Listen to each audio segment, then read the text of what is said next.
Hello friends, मी आहे Meena bake या चॅनलवर तुमचं खूप मनापासून स्वागत. तर फ्रेंड्स, आज मी तुमच्यासाठी ब्रिटानियामध्ये जो चॉकलेट केक बनतो त्या चॉकलेट केकची रेसिपी मी आज तुमच्यासाठी घेऊन आलेली आहे. तर इथे आपण घेतलेलं आहे गुडरिच कंपनीचं चॉकलेट प्रीमिक्स आणि यात आपल्याला टाकायचं आहे 2 टेबलस्पून रिफाईंड ऑइल. आणि हे ऑइल आपलं वास असलेलं नको आहे आपल्याला. आणि यात मी टाकलेलं आहे 1/4 टीस्पून व्हॅनिला इसेन्स. आणि इथे आता मी हाफ कप दूध यात टाकलेलं आहे. तर आता आपल्याला हे बॅटर जे आहे ते चांगल्या प्रकारे असं मिक्स करून घ्यायचं आहे. आणि बघा, आता ही व्हिडिओ तुम्ही माझी शेवटपर्यंत बघा, म्हणजे तुम्हाला कळेल की हा केक मी कशा प्रकारे बनवलेला आहे.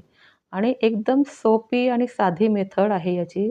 काही आपण यामध्ये मैदा ॲड केलेला नाही, बेकिंग पावडर, बेकिंग सोडा ॲड केलेला नाही आहे, काहीच ॲड केलेलं नाही आहे.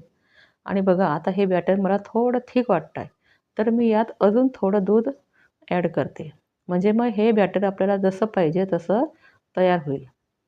तर आता इथे मी हे दूध ॲड केलेलं आहे. आणि आता आपल्याला हे बॅटर जे आहे तर ते बॅटर आपल्याला बीटरने बीट करायचं आहे. बीटरने बीट केल्यामुळे हे जे बॅटर आहे हे बॅटर आपलं सॉफ्ट आणि आपला केक जो आहे तो अतिशय मऊ होतो. आणि तुमच्याकडे जर हे बीटर नसेल तर तुम्ही हाताने सुद्धा हे बॅटर फेटू शकतात. तर बघा, आता मी याचा स्पीड थोडा कमी ठेवलेला आहे बीटरचा, आणि नंतर मी थोडा स्पीड याचा वाढवणार आहे. आणि ते तसं झाल्यानंतर आपण हे बॅटर बघूया हे कसं तयार झालं आपलं ते. या केकची टेस्ट अगदी ब्रिटानियामध्ये जी मिळते तशी या केकची टेस्ट लागते.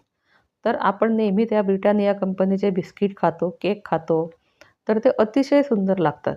तर तशीच या केकची टेस्टसुद्धा लागते. तर आता आपलं हे बॅटर जे आहे ते ह्या बीटरने फेटून झालेलं आहे. तर फ्रेंड्स, तुम्ही हा केक घरी नक्की ट्राय करा. अतिशय सुंदर टेस्ट या केकची लागते. आणि बघा, आता हे बॅटर जे आहे ते अतिशय सॉफ्ट आणि फ्लफी झालेलं आहे. असं बॅटर आपल्याला केक करताना नेहमी पाहिजे असतात. तर आता इथे मी 6 इंचाचं जे केक टिन आहे त्याला ऑइलने ग्रीस करून घेतलेलं आहे आणि खाली बटर पेपर टाकलेला आहे. तर आता आपल्याला यामध्ये हे बॅटर पूर्ण टाकून घ्यायचं आहे. बटर पेपर हा केक टिनला खाली लावलाच पाहिजे, नाहीतर आपला केक हा जळायची शक्यता असते.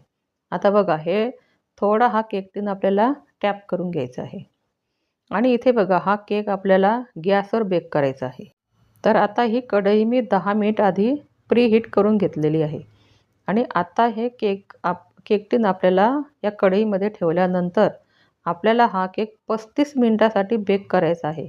नंतर बघूया आपण आपला केक कसा झाला तो. तर तुम्ही इथे बघू शकता आपला केक किती छान बेक झालेला आहे आणि त्याला मध्ये असे क्रॅक पण गेलेले आहे. आणि ओव्हनमध्ये न बेक करता आपण गॅसवरतीच हा केक बेक केलेला आहे. तर बघा, आता हा किती इझी एकदम त्या केक टिनमधून बाहेर आलेला आहे.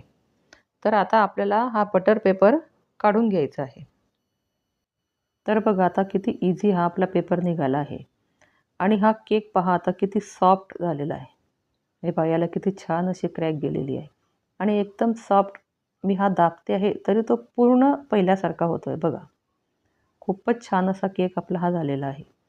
तर आता मी तुम्हाला याचे स्लाईस करून दाखवते. अतिशय सॉफ्ट असा हा केक दिसतो आहे. आणि बघा, आता या केकची स्लाईस पहा किती छान दिसते आहे. अगदी रेडीमेड केक जसा मिळतो तसा हा केक आपला झालेला आहे. आणि ह्या केकला बघा किती छान जाडी आलेली आहे. आणि पाहता क्षणी आपल्याला असा हा केक खायची इच्छा होते आहे. तर फ्रेंड्स, तुम्ही हा केक घरी नक्की बनवा आणि तुमचा केक कसा झाला ते कॉमेंट्समध्ये मला नक्की सांगा. आणि चॅनलवर नवीन असाल तर चॅनलला सबस्क्राईब करायला विसरू नका.